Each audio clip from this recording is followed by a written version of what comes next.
Hello and welcome to your channel AWS Cloud Bytes. I'm your host Bhavesh Kumar. Today we're going to talk about solving the classic distributed transaction problem. What exactly this problem is about? Imagine we have a service that writes to a database and needs to publish an event to a message queue or a message broker, you can say Kafka or AWS SQS. As part of the same business operation, this has to be performed.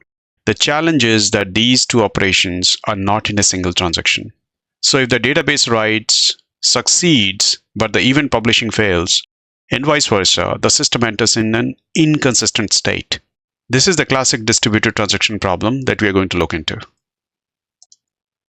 Okay, let's look into this picture. This picture is without having an Outbox pattern. We have two actors in this scenario. One actor is maybe an event or a backend process. The other actor is a user, someone who executes an order. So the order comes into this application that persists this order in order database. Now, once the order has been persisted, the order is created in the database. The second task this application has is to publish it as an event. There can be consumer of this event through a queue, or there can be an SNS topic. So this can be an SQS queue, or you can publish it to a topic, SNS topic. And then there will be one or more consumers. The consumer may be the shipping or maybe the billing and other associated departments. Now the problem over here is if you created an order and your application failed to create an event, the other processes will not have information that the order has been created.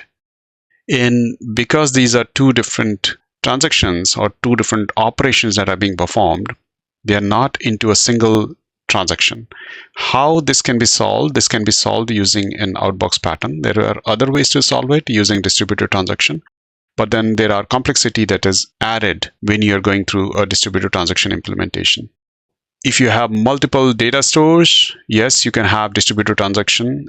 A better way is to use an Outbox pattern that we're going to discuss. Now, remember this picture. We're going to move to the other diagram. So this is a slightly modified picture where there is no event publishing that is happening. The actors are still publishing whatever is required, saying create an order, either by the user or by a backend process. The application is performing a persistence in this order database. Now the order database, you can see there is one table here, order, and you have order 1 to whatever item 1 to. But it is also putting an event information telling the event type, the order is created, the payload of this order, created at what time, processed, true or false. So this is in a single commit to the database. You are creating or updating these two tables with the information. Once this is succeeded, application doesn't have to publish anything. Now, on the other hand, you have a message publisher, which is basically looking at your Outbox event.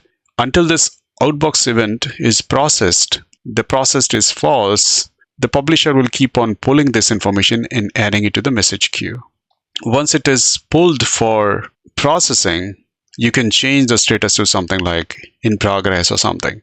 But the idea is that you are not doing a distributed transaction in this case because you're persisting into a single database, two tables, when you're creating an order along with the order event. Also, the message publisher, even if the message publisher is down, the newer instance will know what was the last processing that it performed. So this way, your events will eventually be pulled and processed.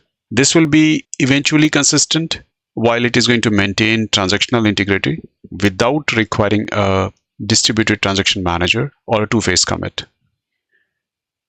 So this is a short video just telling you about how the Outbox pattern works and how we can preserve data integrity across services while embracing an event-driven decoupled architecture, and we avoid the headaches of distributed transactions. This was a short video. Thank you for watching. This is your host Bhavesh Kumar signing off. Thanks for your time.